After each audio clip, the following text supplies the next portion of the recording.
అధ్యక్షుల గారి ఆదేశాల మేరకు 26 జిల్లాల్లోనూ ఈ సి సెక్షన్ రేటు ఎక్కడైతే ఎక్కువ 100% ఉందో వాళ్ళందరికీ కూడాను నోటీసులు జారీ చేయమని ఇన్స్ట్రక్షన్స్ వచ్చాయి. దాని ఆదేశాల మేరకు 5 హాస్పిటల్స్ గుంటూరు జిల్లాలో మనకి మొత్తంగా 104 హాస్పిటల్స్ లిస్ట్ మనకు 100% సిజేరియన్ సెక్షన్ రేట్ ఎక్కువగా ఉందని వచ్చింది. అందులో 5 హాస్పిటల్స్కి ముందుగా మేము నోటీస్ ఇవ్వడం జరిగింది. మిగిలిన వాటికి ఫేజ్ వైజ్గా ఇస్తాము. సో వాళ్ళు ఇచ్చిన ఆన్సర్ని బట్టి మనము అది కమిషనర్ గారికి పంపించిన తర్వాత వాళ్ళు డెసిషన్ తీసుకుంటారండి. సో మనకి సి సెక్షన్ అంటే 100 కేసులు డెలివరీకి వస్తే 100 కేసులు కూడాను సి సెక్షన్ జరిగాయి. సో ఇది యాజ్ పర్ నామ్స్ ప్రకారము చాలా రాంగ్ ఇది కాబట్టి ఈ హాస్పిటల్ మీద యాక్షన్ తీసుకోమని చెప్పడం జరిగింది.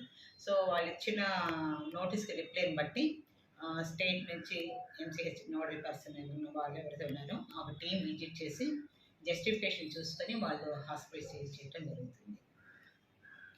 సో నేను రిక్వెస్ట్ చేసేది అందరికీను, సో యాజ్ పర్ ప్రోటోకాల్ ప్రకారం ఈ సి సెక్షన్ అంటే మనము ఓన్లీ 20% ఉండాలి. బట్ మనకి 100కి 100% జరుగుతుంది అని అంటే అది కొంచెం ఇబ్బందికరమైన విషయము. సో ఆల్ ప్రైవేట్ ప్రాక్టీస్ అందరు కూడా మా కొలీగ్సే. సో అందరిని రిక్వెస్ట్ చేస్తున్నాను యాజ్ పర్ జెన్యున్గా ట్రీట్ చేయమని చెప్పి.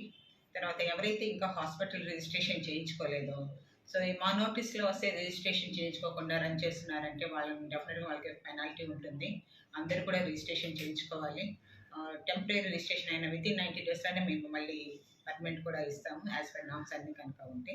సో అందరూ కూడా ఎవరైతే ఇంకా ఈ రిజిస్ట్రేషన్ చేయించుకోలేదో పీసీపీ నెట్ యాక్ట్ ప్రకారము అందరూ నర్సింగ్ హోమ్స్ కానీ క్లినిక్స్ కానీ హాస్పిటల్స్ అందరూ కూడా రిక్వెస్ట్ చేస్తున్నాను, అందరూ కూడా యాజ్ పర్ యాక్ట్ రిజిస్ట్రేషన్ చేయించుకోవాలండి. ఇప్పుడు 250 కేసులు డెలివరీకి వచ్చాయనుకోండి, 10 కేసులు నార్మల్ అవుతున్నాయి, మిగిలిన 240 కూడా సిజేరియన్ సెక్షన్స్ అవుతున్నాయి. అటువంటి హాస్పిటల్స్ని స్టేట్ వాళ్ళు ఒక లిస్ట్ తీసుకొని మాకు షేర్ చేయడం జరిగింది. అంటే ఇవన్నీ కూడాను ఆరోగ్యశ్రీలో వాళ్ళు క్లెయిమ్ చేసినవి. ఆరోగ్యశ్రీలో అయితే మనకి సీజర్కి 14,000 అండి, నార్మల్ డెలివరీకి అయితే 8,000. సో మేము ఇంటరాక్ట్ అయినప్పుడు ఈ హాస్పిటల్ వాళ్ళతో వాళ్ళు చెప్పేది ఏంటంటే మా సర్వీసెస్ బాగుంటాయి అని చెప్పి అందరూ మా అందులో టెర్షియరీ లెవెల్ కాబట్టి కాటరీ కానీ వీళ్ళు చెప్పటం, మాకు టెర్షియరీ కేర్ సెంటర్ కాబట్టి మాకు రెఫరల్స్ ఎక్కువగా వస్తాయి, అందుకని సీజర్స్ రేట్ ఎక్కువగా ఉందని చెప్తున్నాను. ఈశ్వర నర్సింగ్ హోమ్ అండి, తర్వాత B cardiac Katuri medical college and DVC hospital research centre Tenali and Nandana hospital. మా నోటీస్లో ఎవరు నాకు కంప్లైంట్ ఇవ్వలేదండి. ఇప్పుడు మీరు చెప్తున్నారు ఎవరైనా కంప్లైంట్ ఇస్తే మాత్రం డెఫినెట్గా ఆన్ పేపర్ కాకుండా ఫోన్లో నాకు ఫోన్ వచ్చినా కూడా ఇమ్మీడియట్గా నేను రెస్పాండ్ అయ్యి ఆ హాస్పిటల్లో ఎవరు మేనేజింగ్ డైరెక్టర్ ఎవరని చెప్పి వాళ్ళు ఇది ఎందుకు జరిగిందని చెప్పి ఎంక్వైరీ చేసి వాళ్ళ మీద యాక్షన్ తీసుకోవడం జరుగుతుంది. సో ఎవరైనా మీ నోటీస్లో ఇప్పటివరకు నేను అంటే నాకు రిప్రజెంట్ చేసి వాళ్ళకి జస్టిఫికేషన్ ఒక్క హాస్పిటల్ అయినా ఇవ్వలేదని నాకు మీరు తెలియజేయండి. నేనైతే ఇప్పటిదాకా నా నోటీస్లో వచ్చిన వాళ్ళని ఎవరిని కూడా బేర్ చేయలేదు.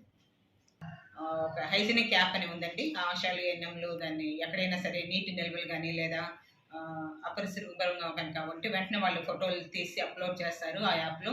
అది క్లియర్ అయ్యేదాకా అది పెండింగ్ అలాగే చూపిస్తుంటుంది. సో దీన్ని మన కలెక్టర్ గారు లేదా స్టేట్ లెవెల్ కమిషనర్ గారు రెగ్యులర్గా మానిటర్ చేస్తుంటారు. ఎవ్రీ ఏఎన్ఎం అట్లీస్ట్ 1 ఫోటో అయినా ఎక్కడైనా మా పరిసరాలు అంటే వాళ్ళు ఉన్న ఏరియా సబ్ సెంటర్ ఏరియాలో కాలిపోతే తీసి అప్లోడ్ చేస్తుంటారు. వెంటనే డిపిఓ కానీ లేదా మున్సిపల్ కమిషనర్ కానీ అది క్లియర్ చేస్తారు.